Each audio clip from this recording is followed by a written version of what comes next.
Tim, baby, it's good to see you, mate. Hey, man. I'm proud of you. Coming up. I'm proud of you, mate. So here's a question. I obviously have known you for a while. Most people would know you as the author of The 4-Hour Workweek, which was a phenomenal book. What inspired you to step right away from all that success? Everyone's Tim, the 4-Hour Workweek guy, and write that encyclopedia right there. This bad boy. There are a lot of misconceptions about diet, about exercise, about everything related to the physical body, and the 4-Hour Workweek bought me permission, it bought me access to the best scientists, the best MDs, PhDs, Olympic coaches related to those areas. So I wanted to take the assumption testing that I did with the 4-Hour Workweek and apply it to the human body, and that meant testing everything from rapid fat loss to muscular gain to sleep to sex, everything above and beyond, and obviously a handful of experiments in there that you were involved with, just as one very clear example of a misconception that is fairly easy to debunk. I mean, when we were in Nicaragua, ate basically nothing but almonds and grass-fed beef all day, every day for 21 days. It was really annoying. It was really annoying, very monotonous, but if you did the blood work, the last day, which is also a part of like medical tourism, so everything was 90% off probably in most cases, didn't have any negative effect on cholesterol. In fact, my HDL to total cholesterol ratio improved. So many of the things that are thought of as evil, many of the things that are thought of as effective, are completely the opposite.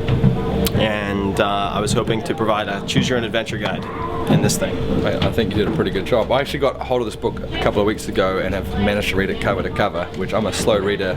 It's taken me 2 whole weeks, and I've loved every minute of it, man. There's a lot of takeaways in there for me. I experimented, and I'll just quietly say that I dumped 8 pounds of body fat in 8 days with one of your tricks in that book, and I won't give it away, but it has to do with freezing. It's pretty amazing, man. And the point of this whole diary of a madman is to point out that I was the guinea pig so other people don't have to be. So I basically took this wide funnel of everything from the super extreme, like flying in stem cell growth factors to try to reverse disc degeneration, having them injected in my back, all the way to the relatively benign like yoga. And then once I had the things that worked and were safe for me, then I tested them on other people. So it was still tested on men, women, young and old.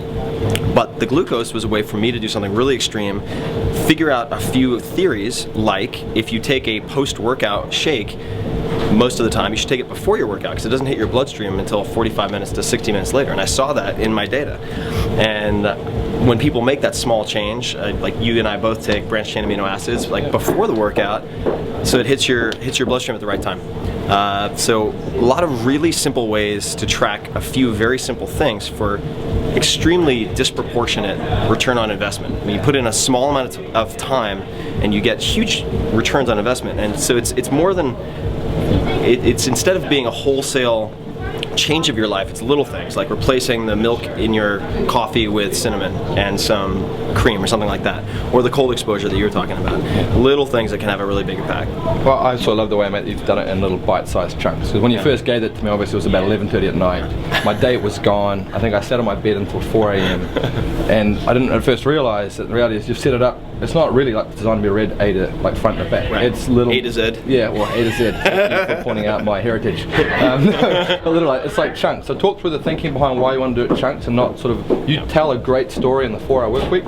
This, I know you have some family elements and some personal elements I'd love you to cover as well. But talk me through why you decided to do it this way. It's almost like an encyclopedia. Yeah, so this is, I actually grew up living next door to the, I don't even know if you knew this, to the guy who created the Choose Your Own Adventure book series. Oh yeah, Mum mentioned. So that's right. That's awesome. So you've seen from the beginning, I mean, you saw my dad change. I mean, you saw my dad before and after. Unbelievable. Yeah, my dad lost about 90 pounds of fat and gained between 20 and 30 pounds of muscle. He's 65. Did not recognize the guy. Yeah, seriously, man. very, very different. Very, very cool. The way this was put together, I wanted this to be a definitive guide, Choose Your Own Adventure book for the human body, but it's very much like The Joy of Cooking or a cookbook. So you want to decide what recipe you want to cook, you go in, you learn to do that, and then you master that, and maybe a week or a few weeks later you try something else.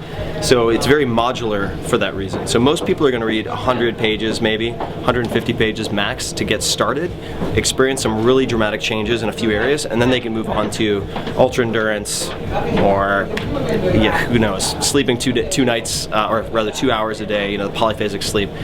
It depends on how far people want to take it, but it's intended to be a buffet of options. I went on one date when I was tracking my caloric intake. It was on a Saturday, which you know is my binge day, and I had a first date at a tea house, and so I ordered a bunch of croissants and all this stuff, and I said, don't let this weird you out, and I pulled out a electronic scale and I started weighing my food and writing it down, and that was pretty much the beginning of the end. I saw Tim's dad first time, what, 3 or 4 years ago, and he's a lovely guy, awesome, extremely intelligent dude, but who's definitely carrying too much weight. And we had 50 at 5'6". We had conversations about how do you persuade family to change their lifestyle, their habits.